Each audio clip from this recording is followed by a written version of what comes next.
ಮಸಾಲೆ ರುಬ್ಬಿಟ್ಟು ಕೇವಲ 2 ಸ್ಟೆಪ್ಪಲ್ಲಿ ಮಾಡುವಂಥ ಪೆಪ್ಪರ್ ಚಿಕನ್ ಫ್ರೈ ರುಚಿಯಂತೂ ತುಂಬಾನೇ ಚೆನ್ನಾಗಿರುತ್ತೆ.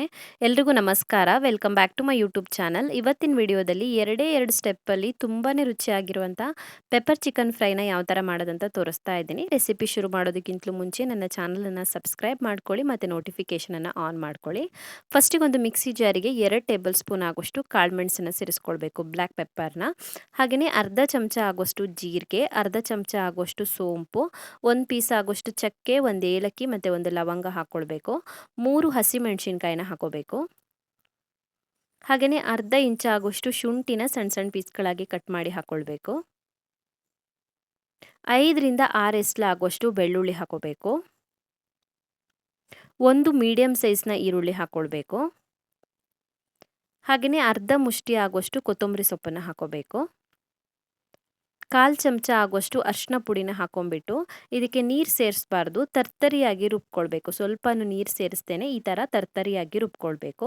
ರುಬ್ಕೊಂಡ ನಂತರ ಅರ್ಧ ಕೆಜಿ ಆಗೋಷ್ಟು ಚಿಕನನ್ನು ತಗೊಂಡು ಅರ್ಧ ಕೆಜಿ ಆಗೋಷ್ಟು ಚಿಕನ್ಗೆ ರುಬ್ಕೊಂಡಿರುವಂಥ ಮಸಾಲೆ ಹಾಕಿ ರುಚಿಗೆ ತಕ್ಕಷ್ಟು ಉಪ್ಪನ್ನು ಹಾಕಿಬಿಟ್ಟು ಚೆನ್ನಾಗಿ ಮಿಕ್ಸ್ ಮಾಡಿಬಿಟ್ಟು ಇದನ್ನು ಮ್ಯಾರಿನೇಟ್ ಮಾಡ್ಕೊಳ್ಬೇಕು. ಬೇರೇನೂ ಐಟಮ್ ಹಾಕಲಿಕ್ಕಿಲ್ಲ.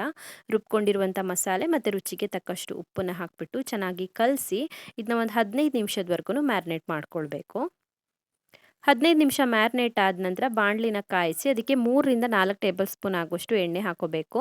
ಎಣ್ಣೆ ಚೆನ್ನಾಗಿ ಕಾದ ನಂತರ ನಾವು ಮ್ಯಾರಿನೇಟ್ ಮಾಡಿ ಇಟ್ಕೊಂಡಿರುವಂಥ ಚಿಕನನ್ನು ಸೇರಿಸ್ಬಿಟ್ಟು ಪೂರ್ತಿಯಾಗಿ ಬೇಯೋವರೆಗೂ ಬೇಯಿಸ್ಕೊಂಡ್ರೆ ಆಯಿತು.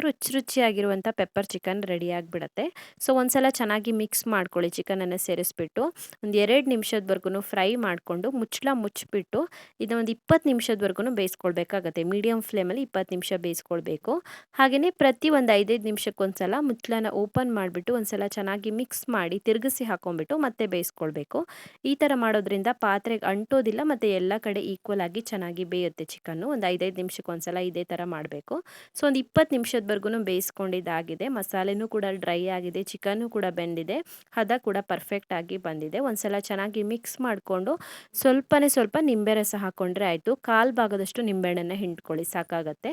1/4 ಭಾಗದಷ್ಟು ನಿಂಬೆಹಣ್ಣನ್ನು ಹಿಂಡ್ಬಿಟ್ಟು ಒಂದ್ಸಲ ಚೆನ್ನಾಗಿ ಮಿಕ್ಸ್ ಮಾಡಿಕೊಂಡ್ರೆ ಆಯಿತು. ತುಂಬಾ ಟೇಸ್ಟಿಯಾಗಿರುವಂಥ 2 ಸ್ಟೆಪ್ಪಲ್ಲಿ ಸುಲಭವಾಗಿ ರೆಡಿ ಮಾಡ್ಕೊಳ್ಬೋದಾದಂಥ ಪೆಪ್ಪರ್ ಚಿಕನ್ ಫ್ರೈ ರೆಡಿ ಆಗುತ್ತೆ. ಟೇಸ್ಟ್ ಅಂತೂ ತುಂಬಾ ಚೆನ್ನಾಗಿರುತ್ತೆ. ಒಂದ್ಸಲ ಮಿಸ್ ಮಾಡದೆ ಟ್ರೈ ಮಾಡಿ, ಕಮೆಂಟಲ್ಲಿ ಹೇಗಿದೆ ಅಂತ ತಿಳಿಸಿ. ಇನ್ನೂ ಹೆಚ್ಚಿನ ವಿಡಿಯೋಗಳಿಗೆ ನನ್ನ ಯೂಟ್ಯೂಬ್ ಚಾನಲನ್ನು ಸಬ್ಸ್ಕ್ರೈಬ್ ಮಾಡ್ಕೊಳ್ಳೋದನ್ನು ಮರಿಬೇಡಿ.